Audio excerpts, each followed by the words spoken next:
Hello guys, मैं सुरेश कुमार यादव आपके YouTube channel समाधान क्लब में आपका बहुत बहुत स्वागत है। जैसा कि हम लोगों ने पिछले वीडियो में देखा था कि रिसर्च क्या होता है और उसके कुछ विशेषताओं के बारे में हम लोगों ने जिक्र किया था।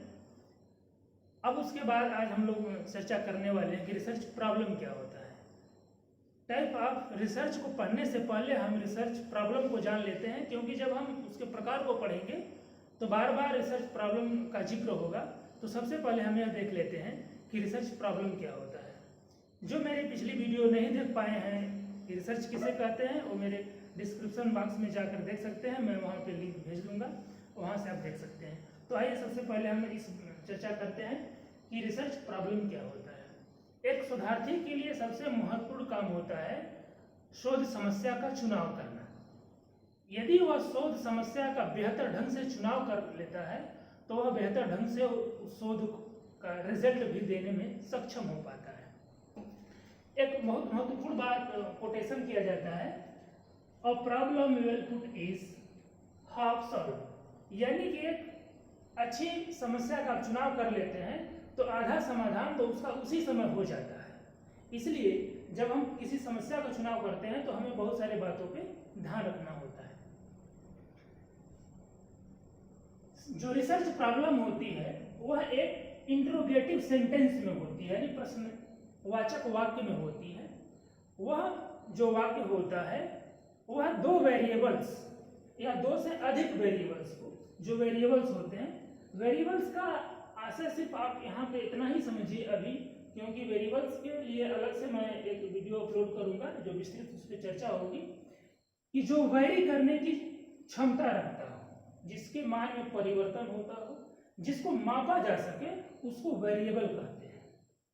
तो जो इंट्रोगेटिव सेंटेंस होता है उसमें वेरिएबल्स, दो या दो से अधिक वेरिएबल्स के बीच के संबंधों को बताता है, उसको हम रिसर्च प्रॉब्लम कहते हैं। रिसर्च प्रॉब्लम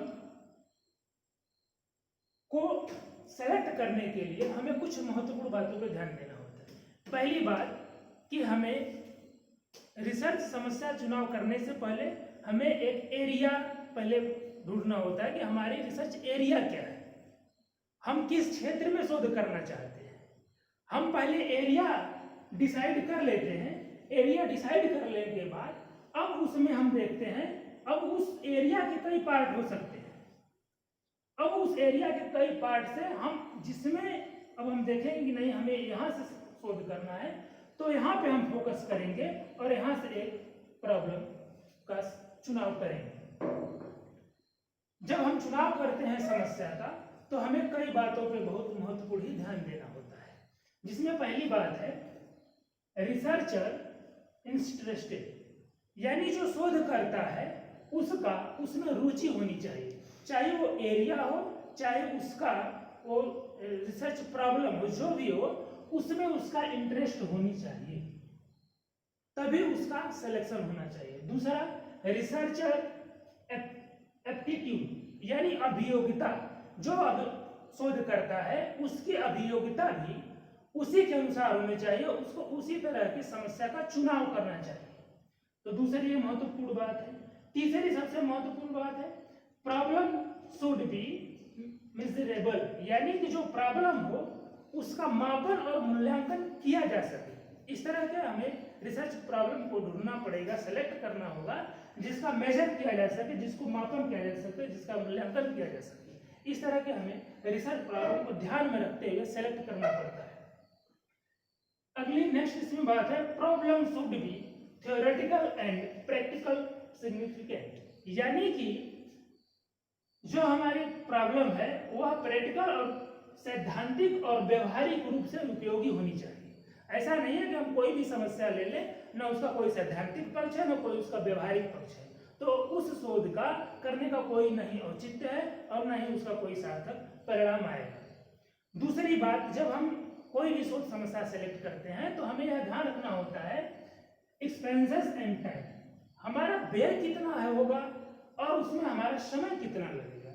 मान लीजिए हम कोई ऐसा रिसर्च ले रहे हैं जिसमें 2 लाख रुपए खर्च हो रहे हैं।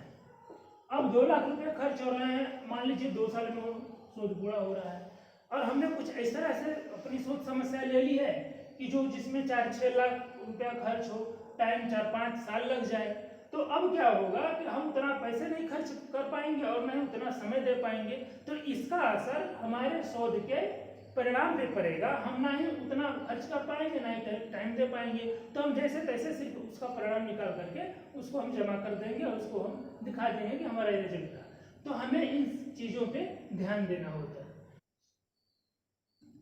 उसमें टाइम कितना लगेगा, उसमें रुचि है कि नहीं, योग्यता है कि नहीं, मिजेबल है कि नहीं, वो सैद्धांतिक है कि नहीं, व्यवहारिक है कि नहीं, इस तरह से हमें ध्यान देना होता है। उसके बाद इसमें कुछ और महत्वपूर्ण बातें आती हैं जिसको हम यहाँ पे उसको बताना चाहेंगे। तो इसमें दो चीजें होती हैं, एक होता है कंसेप्चुअल परिभाषा और एक होता है ऑपरेशनल परिभाषा। कंसेप्चुअल परिभाषा तो वह होती है जो हर जगह मान्य है, जो सभी लोग मानते हैं।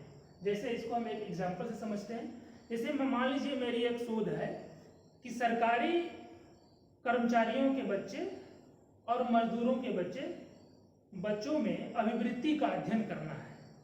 तो अब हमें जो कंसेप्चुअल यहाँ पे परिभाषा बनेगी, तो जो सरकारी है यानी कि जो गवर्नमेंट में जॉब कर रहा है, और जो मजदूर है यानी कि जो दिन भर काम करता है वो मजदूर है।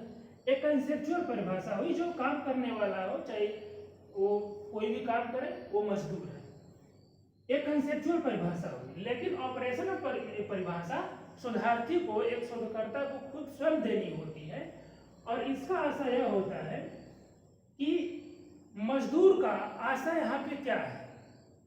वह मजदूर फैक्ट्री में करने वाला है या गांव में काम करने वाला है, ये आपको एकदम बहुत ही स्पष्ट शब्दों में लिखना होता है रिसर्च में, कि जो यहाँ पे मजदूर का आशय है वह कैसे मजदूर से है।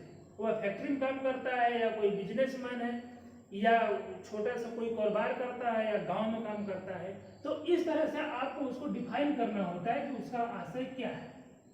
और यहाँ पे आपको यह भी बताना होगा कि जो कर्मचारी हैं और जो मजदूर हैं, तो जो सरकारी कर्मचारी हैं वो किस क्लास के हैं, ए क्लास के हैं, बी क्लास के हैं, सी क्लास के हैं, डी क्लास के हैं, उनको पूरा डिफाइन करना होता है। यह छात्र खुद करता है, एक शोधकर्ता स्वयं उसको करना होता है। तो ये दो इसमें परिभाषित शब्दावली दी जाती है, कंसेप्चुअल और ऑपरेशनल। इसमें एक और सबसे महत्वपूर्ण बात आती है जिसको कहते हैं लिमिटेशन।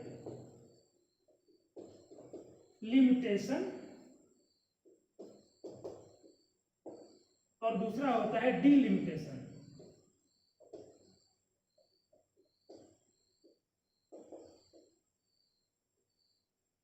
लिमिटेशन और डिलिमिटेशन, ये दो बहुत ही महत्वपूर्ण होता है।